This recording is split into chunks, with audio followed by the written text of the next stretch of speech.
200 দিন রেগার কাজের ব্যবস্থা হবে ত্রিপুরায় বিজেপি সরকার আসলে, এবং 340 টাকা দৈনিক মজুরি হবে। ये पूरे हिंदुस्तान में ये कम्युनिस्ट पार्टी के लोग, कोई भी कारखाना हो, कोई भी उद्योग हो, कोई भी सरकारी व्यवस्था हो, ये लाल झंडा लेकर के हड़ताल कर देते हैं।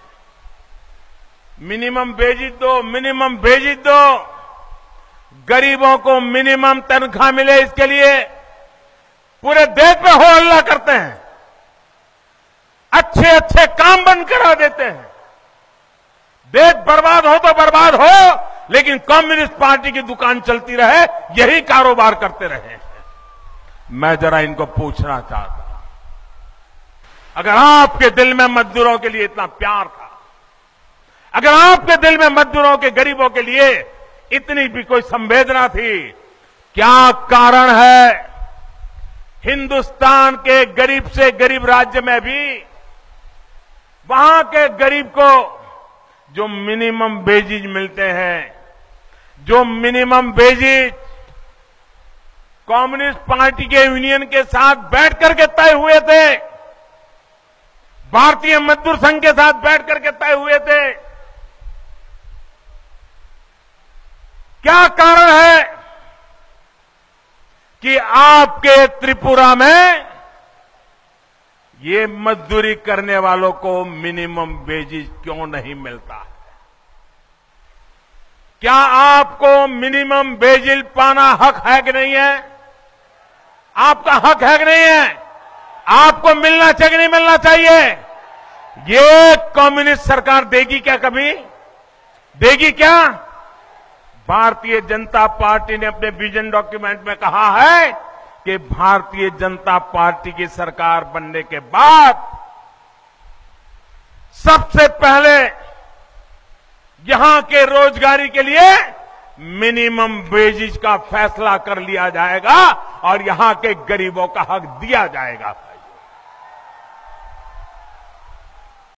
আমরা তখন জিজ্ঞেস করেছিলাম,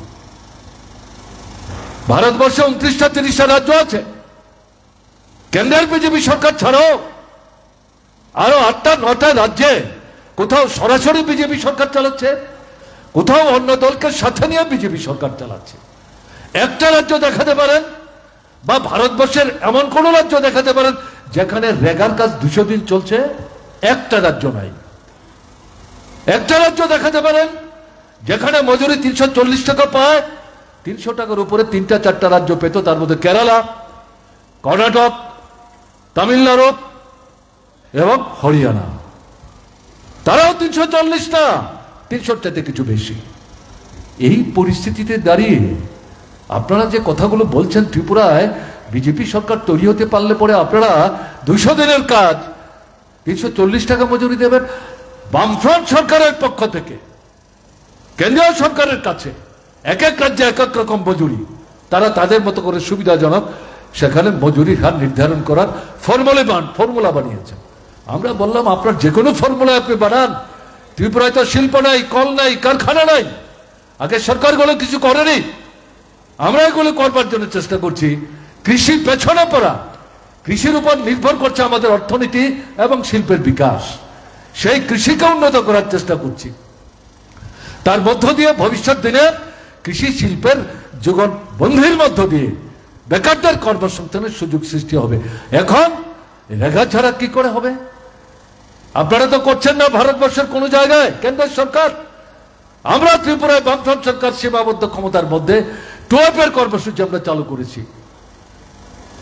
12 মানে নগরে, সেখানে রেগার আদলে আমরা যদিও 100 দিন করতে পারিনি, 75 দিনের কাজের ব্যবস্থা করেছি। মজুরি রেগার যা দৈনিক মজুরি, সেই মজুরি দেওয়ার ব্যবস্থা আমরা করেছি। এরকম একটা জায়গায় দাঁড়িয়ে এই যে মজুরি, আমরা তো 12 এর জন্য টাকা চাইছি না, আমরা রেগার জন্য চাইছি। এই কম টাকা কি করে হবে? বলে আপনাদের জন্য তো আলাদা কোনো ফর্মুলা করা যাবে না, এর বাইরে তো যাওয়া যাবে না, এটাই তো কেন্দ্রের নিয়ম। তো আমরা ভোটের সময় প্রধানমন্ত্রীর দৃষ্টি আকর্ষণ করে জানবার চেষ্টা করেছিলাম, কিসের ভিত্তিতে আপনি প্রতিশ্রুতি দিচ্ছেন? আমাদের পার্শ্ববর্তী রাজ্য আসাম, কতদিন রেগার কাজ চলছে, কত টাকা তাদের মজুরি? আসামের তৎকালীন মুখ্যমন্ত্রী, এখনো তিনি মুখ্যমন্ত্রী, মিথ্যার বাঁধ ছুটিয়ে ত্রিপুরার নির্বাচক মন্ডলীকে বিভ্রান্ত করে, মোহগ্রস্ত করে প্রতিশ্রুতি দিয়েছেন, যা দিয়েছে সরকার তৈরি হলে পর এক থেকে শেষ পর্যন্ত সব বাস্তবিত করব, যদি করতে না পারি ত্রিপুরায় আর মুখ দেখাতে আসবো না। এইটাই ছিল তার কথা। তাকে যখন সাংবাদিকরা, সাহসী সাংবাদিকরা জিজ্ঞেস করেছেন, আপনি যে এইগুলি বলছেন আপনার রাজ্যে বেকারের হাল কি, এলাকার কতজন কাজ, কত টাকা মজুরি, এগুলো পাশ কাটিয়ে যাওয়ার চেষ্টা করেছেন। আজও সেখানে 200 দিন রেগা নাই, 340 টাকা মজুরি নেয়। তাহলে এই জায়গায় দাঁড়িয়ে জিএমপি এই যে দাবি উত্থাপন করছেন, এখন এই দাবি শুধু ত্রিপুরার না, সারা ভারতবর্ষের দাবি। 200 দিনের কাজ চাই, গ্রামের রেগার কাজ শহরে এটাকে সম্প্রসারিত করো। জিনিসপত্রের দাম বাড়ছে, টাকার দাম কমছে, মুদ্রাস্ফীতি হচ্ছে, ক্রয় ক্ষমতা নিচের দিকে চলে যাচ্ছে, মানুষের তো খেয়ে পরে বাঁচতে হবে, তার জন্য অন্তত 600 টাকা মজুরির ব্যবস্থা করো।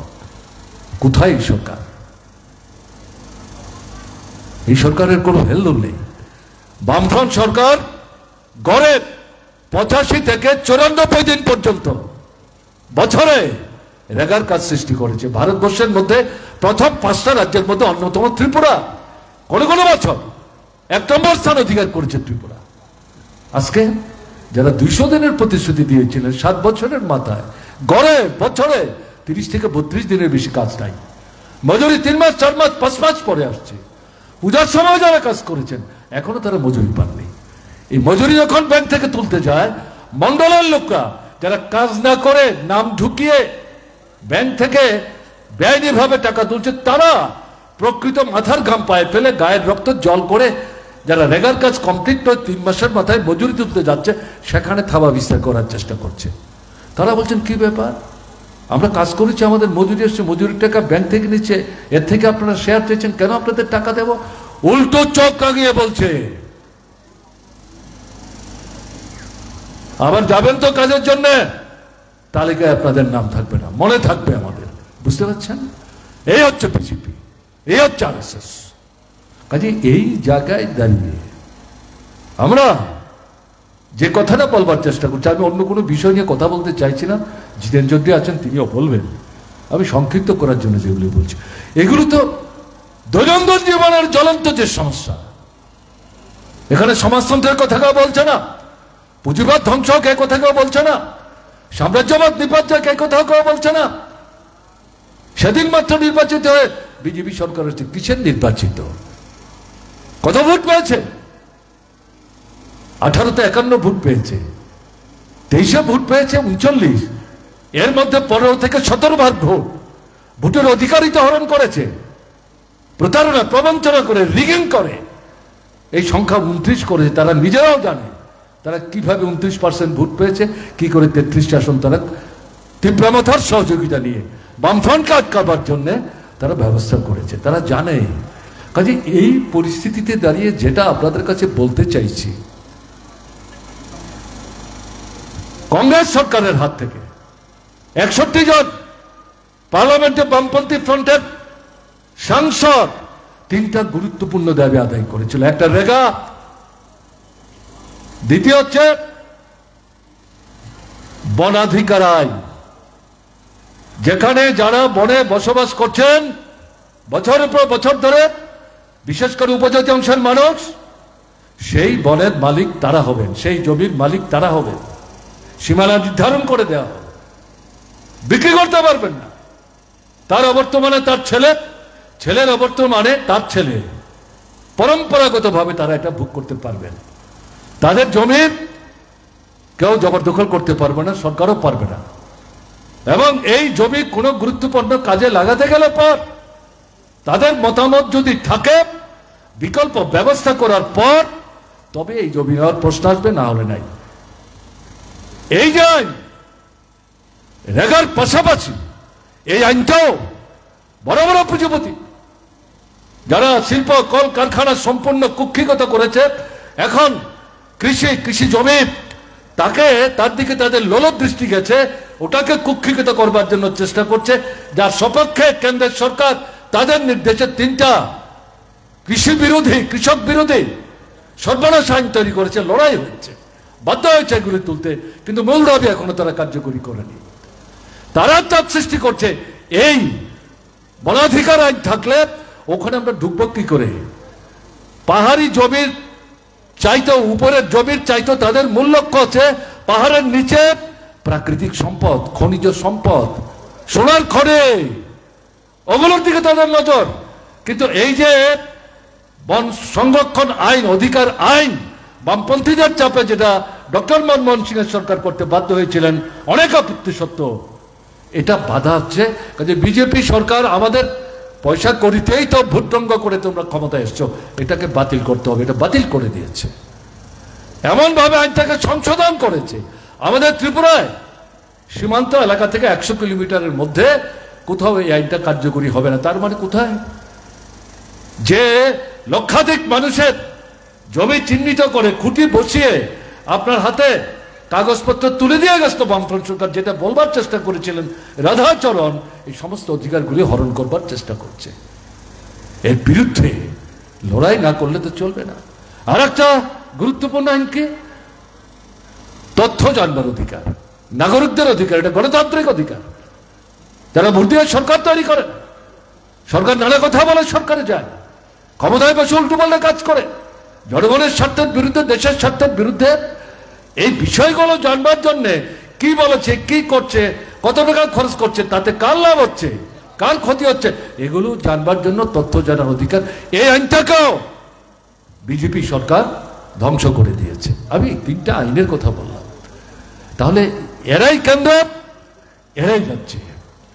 তাহলে এদের কাছে বেকার বলুন, কৃষক বলুন, ক্ষেত মজুর বলুন, শিক্ষক, কেরানি, কর্মচারী, মধ্যবিত্ত, মেহনতি মানুষ, কারোর কিন্তু সমস্যার সমাধানের কোনো নিশ্চয়তা নেই। উপজাতি, তফসিলি, ওবিসির সংখ্যালঘু সম্মানিত হতে হবে। আপনারা শুনছিলেন আমাদের নেতৃত্বের মুখ থেকে, নরেশও বলেছেন, এর আগে যুবনেতাও বলবার সময় বলেছেন, এই ত্রিপুরার আজকে এই যে অগ্রগতি, তার পেছনে ঐক্যবদ্ধ যে লড়াই, তার যে ঐতিহ্য, সেটা উল্লেখ করার চেষ্টা করেছেন। এখন আমরা কি দেখছি? তীব্রমতা বিজেপিকে রক্ষা করার জন্য আবার সেই পুরনো স্লোগান, 15 লক্ষ উপজাতি ঐক্যবদ্ধ হতে হবে। তারা তো আপনাকে ভোট দিয়ে নির্বাচিত করেছেন, এডিসিও দিয়েছেন, 13 জন বিধায়কও দিয়েছেন, 19 ভাগ ভোটও দিয়েছেন এই উপজাতিদের জন্য। এমনকি এডিসির মধ্যে আপনারা কি করছেন? এডিসি তো লুটার রাজত্ব চলছে। মাসের শেষ প্রথম সপ্তাহে এডিসি কর্মচারী কবে বেতন পাবেন তার কোনো নিশ্চয়তা নাই। রাস্তাঘাট ভেঙে চৌচি, স্কুলে মাস্টার নাই, কলেজে প্রিন্সিপাল নাই, সাবজেক্ট টিচার নাই, হাসপাতালে ডাক্তার কম, নার্স কম, প্যারামেডিক্স কম, সমস্ত ঔষধ একটা ছোট্ট অপারেশন হলে পর সুই, সুতা, গজ, ব্যান্ডেজ সব কিনে দিতে হয়। রেশনের দোকান ঠিকমতো দোকান খুলে না, 1 সপ্তাহের রেশন 4 সপ্তাহ ঘুরে ঘুরে সংগ্রহ করতে, কোনো কথা বলবার সুযোগ নাই। এই যে বলা হলো, তারাই কালকে হিসেব দিয়েছে 56 থেকে 57 হাজার ঘর বাড়ি নষ্ট হয়েছে, তার মধ্যে অর্ধেকের বেশি উপজাতি জনগণের, অনুপজাতি অংশের মানুষ আছেন এডিসি এলাকার মধ্যে। কোথায় তীব্রমতা? একজনই তো নেতা, রাজবাড়ি দেখিয়ে আর কতদিন মানুষকে ভুলিয়ে রাখবেন? জবাব যখন চাইছে জবাব দিতে পারছেন না, নিজেকে গুটিয়ে রাখবার চেষ্টা করছেন, বিভ্রান্ত করার চেষ্টা করছেন। যেটা বলতে চাইছি, বিভ্রান্ত যে একটা অংশ হননি ঘটনা তত না, জীবনের অভিজ্ঞতাই তো জীবনের শ্রেষ্ঠ শিক্ষক। এদের চেহারা উন্মোচিত হয়ে গেছে, উদ্ঘাটিত হয়ে গেছে। তাদের মুখে তারা যে ঢাকনা দিয়ে মানুষকে দিনকে রাত, রাতকে দিন, চাঁদকে সূর্য, সূর্যকে চাঁদ বলে বোঝাবার চেষ্টা করেছে, তারা এখন ধরা পড়ে গেছে। শুধু ধরা পড়লে চলবে না, এই কথাগুলো উপস্থিত করলে চলবে না। রাজ্যপাল আমরা জানি তিনি কি বলবেন, নৈতিকভাবে বিরোধিতা করতে পারবেন না, কার্যকরী করার জন্য তার কি কার্যকরী ভূমিকা থাকবে? সাংবিধানিকভাবে তার হাতে তো কোনো ক্ষমতাই নেই। আমরা তার কাছ থেকে খুব বেশি কিছু প্রত্যাশা করছি, ঘটনা তা না। ব্যক্তিগতভাবে তো তার সঙ্গে আমাদের কোনো বিরোধ নেই। আপনাদের কাছে যে কথা বলতে চাইছি, লড়াই ছাড়া বিকল্প নাই। সামন্ত শাসনের বিরুদ্ধে লড়াই, তার থেকে ত্রিপুরা মুক্তি পেয়েছে। 31 বছরের কংগ্রেসের দুঃশাসন, তার থেকে ত্রিপুরা মুক্ত হয়েছে। কমিউনিস্ট আন্দোলন শক্তিশালী করেছেন আপনারা, বামফ্রন্ট তৈরি করেছেন আপনারা, বামফ্রন্ট সরকার তৈরি করেছেন আপনারা, তাকে উচ্ছেদ করবার জন্য সন্ত্রাসবাদ তৈরি করেছে তারা। জম্বুদ্বীপের রানী বলে রাজ পরিবারের যিনি নেত্রী, তিনি কে সেখানে একটা বিভ্রান্তিকর স্লোগান তুলে উপজাতি যুবকদের যুব সমিতির পতাকা তলে যারা সমবেত হয়েছিলেন তৈরি সম্মেলনে তাদেরকে উস্কে দেওয়ার চেষ্টা করলেন। আঙুল কাটে রক্ত তিলক একে বাংলাদেশে গিয়ে অস্ত্র হাতে নিয়ে বলেছেন বামফ্রন্ট সরকার উচ্ছেদ না করা পর্যন্ত এই অস্ত্র মাটিতে ফেলব না। এই অস্ত্র নিয়ে কি করেছে? রক্তের হুলি খেলেছে, এগুলো আপনারা জানেন। এদেরকে মোকাবেলা করে পরাস্ত করে কংগ্রেস যুব সমিতির সরকার আপনারাই আবার বামফ্রন্ট সরকার প্রতিষ্ঠিত করেছেন এক নাগারে। 25 বছর বামফ্রন্ট সরকারকে কাজ করতে দিয়েছেন। বামফ্রন্ট সরকার এই দাবি করেনি সেদিনও, আজও করে না। ত্রিপুরার সমস্ত মানুষের সব সমস্যার সমাধান বামফ্রন্ট সরকার করে দিয়ে গেছে, মোটেই ঘটনা তা না। একটা রাজ্য সরকারের পক্ষে এই সমস্ত সমস্যার সমাধান করা সম্ভব না যদি না কেন্দ্র সাহায্য করে। কেন্দ্র কংগ্রেসের নেতৃত্বের সরকারও সেভাবে করেনি, বিজেপির তো প্রশ্নই আসে না, ষড়যন্ত্র করেছে। এখন এই যে বিজেপি, ত্রিপুরামাথা, আইপিএফটি, এই 3 দলের আমাদের কোনো বন্ধু বলবার চেষ্টা করেন এখন ডাবল না ট্রিপল ইঞ্জিন, তার মানে গাড়ি একটা 3টা ইঞ্জিন, কত শক্তির গাড়ি। সমস্যার সমাধান কোথায় হচ্ছে? এই জায়গায় দাঁড়িয়ে এই দুঃশাসন, জনবিরোধী শাসন, স্বৈরাচারী শাসন, ফ্যাসিস্ট সুলভ শাসন, অনার মৃত্যু, সন্তান বিক্রি, অন্য রাজ্যে কাজের সন্ধানে গিয়ে সেখানে মারা পড়ছে, মৃতদেহ বাড়িতে ফিরিয়ে আনতে পারছে না, খোঁজ নেওয়ার কেউ নাই। এই সরকারকে চলতে দেবেন? সরকার চালাতে দেবেন? কেন মেনে নেবেন? ত্রিপুরা মাথা থেকে বিজেপি আইপিএফটি থেকে ত্রিপুরা মাথা প্রত্যেকটা অপরাধী। কাজে আপনাদের কাছে যে আবেদন, যে উপজাতিদেরকে আলাদা করে অনুপজাতিদের বিরুদ্ধে নিয়ে গিয়ে মূলত বাঙালিদের বিরুদ্ধে দাঁড় করাবার চেষ্টা করছে ত্রিপুরা মাথার নেতা, এই যে ঘৃণ্য ষড়যন্ত্র, তার বিরুদ্ধে রুখে দাঁড়াতে হবে। কিসের ট্রাইবেল ইউনিটি, কিসের নন ট্রাইবেলের বিরুদ্ধে? ত্রিপুরার ইতিহাস হচ্ছে উপজাতি অনুপজাতির লড়াইয়ের মধ্য দিয়ে গণতান্ত্রিক একতা, এই গণতান্ত্রিক সংগ্রামের মধ্য দিয়ে এই দীর্ঘ যে জয়যাত্রার ইতিহাস অঙ্কিত করেছেন ত্রিপুরার মানুষ, এই সম্পর্কে সচেতন থেকে সামনের দিনে সমস্ত ষড়যন্ত্রের জাল ছিন্ন ভিন্ন করে এই যে জরুরি দাবিগুলো যেগুলো নিয়ে আজকে আপনারা এখানে মিলিত হয়েছেন, এই দাবিগুলো আদায় করবার জন্য এর সাথে আপনার বেঁচে বর্তে থাকার প্রশ্নটা যুক্ত, এগুলো আদায়ের জন্য ঐক্যবদ্ধভাবে ট্রাইবেল নন ট্রাইবেল উপজাতি বাঙালির নির্বিশেষে হিন্দু মুসলমান বৌদ্ধ খ্রিস্টান একসাথে মিলে সামনের দিনে বৃহত্তর আন্দোলনের ঢেউ তুলতে হবে, ঝড় তুলতে হবে। এই ঝড়ে এই সরকারের যে সিংহাসন এটাকে টলিয়ে দিতে হবে, এরকম